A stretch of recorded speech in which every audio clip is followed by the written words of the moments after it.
낙태권 논쟁 어디까지 알고 있나요? 많은 사람들이 낙태권을 윤리 과목 시간에 찬반 토론의 주제로 접해보았을 것이다. 우리는 낙태권을 단순히 찬성과 반대로 논할 수 있을까?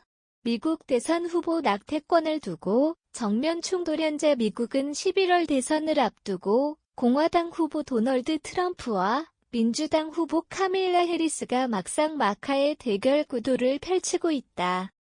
해리스 부통령이 대선 후보로 올랐을 때부터 두 후보는 낙태권을 두고 명확한 관점 차이를 보여왔다. 지난 7월 아이오와주에서 낙태금지법이 시행되자 해리스 대선 후보는 이를 트럼프법이라고 일갈했다.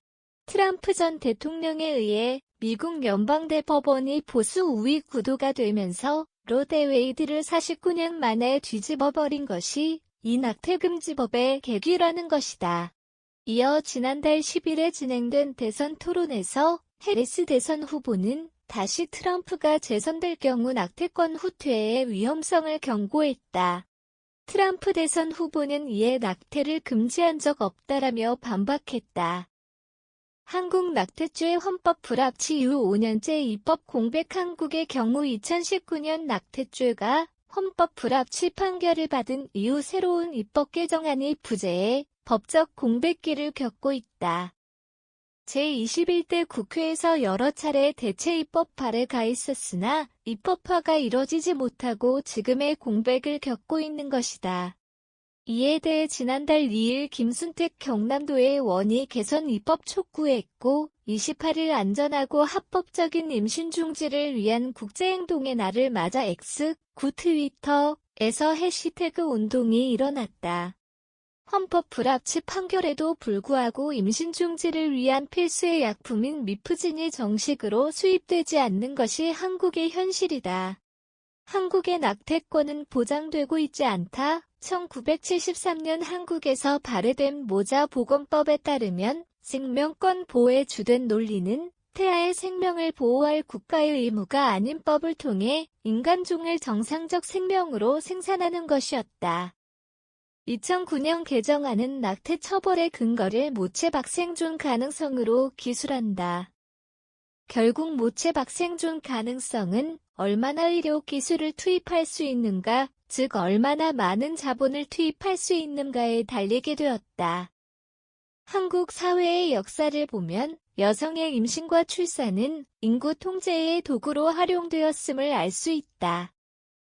1960년대 딸아들 구별 말고 둘만 낳아 잘 기르자를 내세우며 정부는 피임과 낙태를 통해 출산을 제한했다. 그러나 2000년대부터 저출생이 본격화되자 난임 여성 지원을 확대하고 2012년 낙태죄를 합법 결정하였다. 2019년 낙태죄의 판결이 뒤집힌 이후 현재까지 낙태권 논의는 다시 후퇴하고 있다. 주수에 따른 낙태 선택권이 자유, 한편 주수에 따라 임신 중지를 선택할 수 있게 했으니 낙태권을 보장한 것이라고 주장도 존재한다. 2009년 개정 법안에 따르면 인공임신 중절 허용 기간을 24주로 명시하고 있다. 그러나 이는 여성의 삶과 태아의 생명 사이에서 선택의 결정과 책임을 개개인 여성에게 떠넘기는 것이다. 또한 생명의 시작이 어느 시점부터인지는 누구도 설명할 수 없다. 이런 생명의 경계를 국가가 설정하면서 여성에게 어머니됨을 강요하는 국가의 이해관계를 은폐하고 있다. 푸코의 생명권력. 푸코는 이렇게 증식 출생률과 사망률, 건강 수준, 수명을 통계내고 직접적으로 인구에 개입하여 조절하는 것을 생명권력으로 설명한다.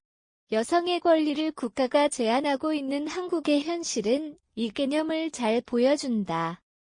낙태권 논쟁의 방향은 현재 많은 시민단체와 여성단체들이 낙태권을 여성의 권리로 보장되어야 한다고 목소리내고 있다. 해리스 대선 후보가 낙태권을 핵심 정책으로 꼽은 것은 생명 권력에 맞서고자 하는 현 시점에서 매우 중요한 전환점이 될 것이다. 이를 계기로 한국 역시 낙태권 논의 재개에 박차를 가해야 할 것으로 보인다. 낙태한 여성을 생명을 죽인 살인자로 낙인 찍고 처벌하는 후진을 멈춰야 할 것이다. 앞으로 나와야 할 입법 개정안은 낙태권을 찬반 토론의 주제가 아닌 어떻게 보장되어야 할지 논의해야 한다. 본문 내 소제목 한국의 낙태권은 보장되고 있지 않다부터 소제목 푸코의 생명권력 부분은 김은주의 LT 인구관리의 생명권력과 여성의 신체, 정상으로서 생명과 낙태죄를 중심으로 GT를 인용했습니다.